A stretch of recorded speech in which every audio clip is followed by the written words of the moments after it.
দেবেন নাকি একটা বাউন্সার, দেখা যাক।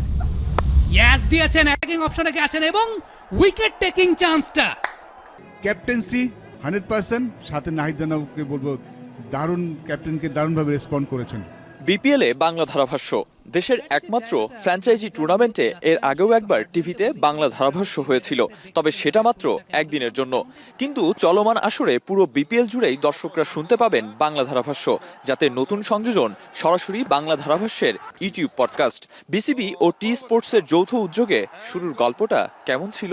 বাংলা কমেন্ট্রি তো সবসময় হয়েছে, তো ভিজুয়াল কমেন্ট্রি যেটা ক্রিকেটের, সেটা সেই অর্থে হয়নি। এবার কিন্তু পডকাস্টও হচ্ছে, অর্থাৎ কমেন্টেটররা কি করেন, কিভাবে কমেন্ট্রি দেন, সেটাও কিন্তু মানুষ দেখতে পাচ্ছে চাইলে।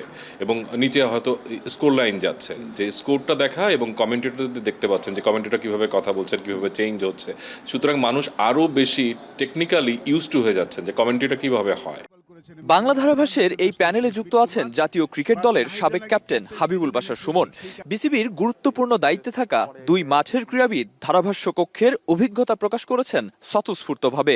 অভিজ্ঞতা শেয়ার করেছেন সাবেক তারকা ক্রিকেটার মোহাম্মদ আশরাফুলও। কমেন্টেটররা আমাদের নিয়ে সমালোচনা করছে, খেলা নিয়ে নাকি আমাদের খেলার প্রশংসা করছে, এটা কিন্তু আমাদের অনেক ক্রিকেটারের মধ্যে কিন্তু কাজ করতো এবং আমরা কিন্তু সেটাতে তাকিয়ে থাকতাম কমেন্টেটর আমার খেলা নিয়ে কী বলছে।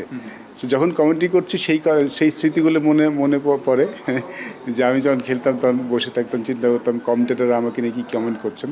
তো একটু মিশ্র অনুভূতি বলবো আমি। অনেক অবজারভেশন তো থাকেই, তো সেখান থেকে অ্যানালাইসিসগুলো করার ক্ষেত্রে ওই সময়টায় মাথায় কি কাজ করে এবং কি কাজ করলে ভালো হতে পারে, এই অবজারভেশনগুলো আমরা এখানে দিতে পারি। যখন আমরা আইসিসি ট্রফি খেলতে গিয়েছিলাম মালয়েশিয়াতে, রেডিওতে কিন্তু কমেন্ট্রি শুনছিলাম, অন্যরকম ফিলিংস।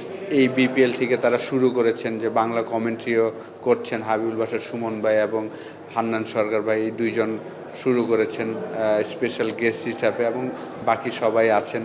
তো পজিটিভ আমি মনে করি যে যারা ক্রিকেট খেলোয়াড় ছিলেন, যারা এই এনজয় করেন, এই পেশাটাতে আসতে চান, তাদের জন্য একটা অপরচুনিটি আমি মনে করি। রেডিও ধারাভাষ্য থেকে কিছুটা ভিন্ন আঙ্গিকে এবার সম্প্রচারিত হচ্ছে বাংলা ধারাভাষ্য। কেন এই সংযুক্তি আর পার্থক্যটা কোথায়, জেনে নেওয়া যাক ধারাভাষ্যকারদের কাছ থেকেই। তিনজন মিলে কমেন্ট্রি করছি, এই জায়গাটায় একজন বলের বর্ণনা দিচ্ছেন, একজন সেটাকে কাভার আপ করছেন অ্যানালাইসিস দিয়ে, দেন এক্সপার্ট অ্যানালিস্ট তিনি সেই জায়গাতে ইনপুট দিচ্ছেন। সব কিছু মিলিয়ে সেই সঙ্গে পডকাস্টিং কমেন্ট্রি।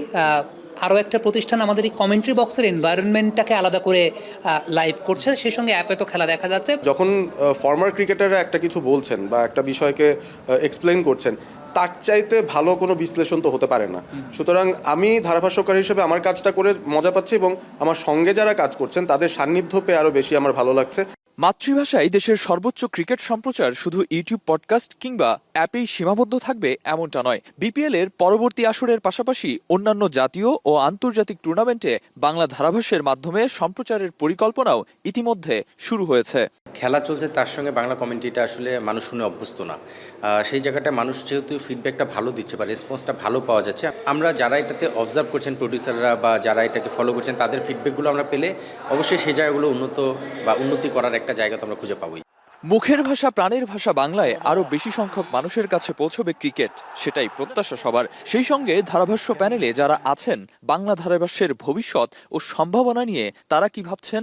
আমি জানি না এটার ভবিষ্যৎ আসলে কতটুকু, কিছুটা গ্ল্যামার দেওয়ার চেষ্টা করেছি আমরা। সত্যিকার অর্থে এই সেক্টর থেকে সেলিব্রিটি তৈরি হয় নাই, কারণ ডিমোটিভেটিং ফ্যাক্টরটা এখানে অনেক বেশি।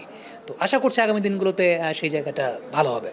ওভারঅল ওই বিষয়টাকে আরও একটু সমৃদ্ধ করার জন্য বা আরও একটু এগিয়ে নেওয়ার জন্য বোধহয় টেলিভিশনে যদি আরও একটা চ্যানেলে আলাদা শুধুমাত্র বাংলা ধারাভাষ্যের জন্য ডেডিকেট করা থাকে, সেই ক্ষেত্রে আমার মনে হয় আরও একটা নতুন মাত্রা পাবে এবং আরও বেশি সংখ্যক মানুষ আসলে যুক্ত হতে পারবেন এই জায়গাটায়।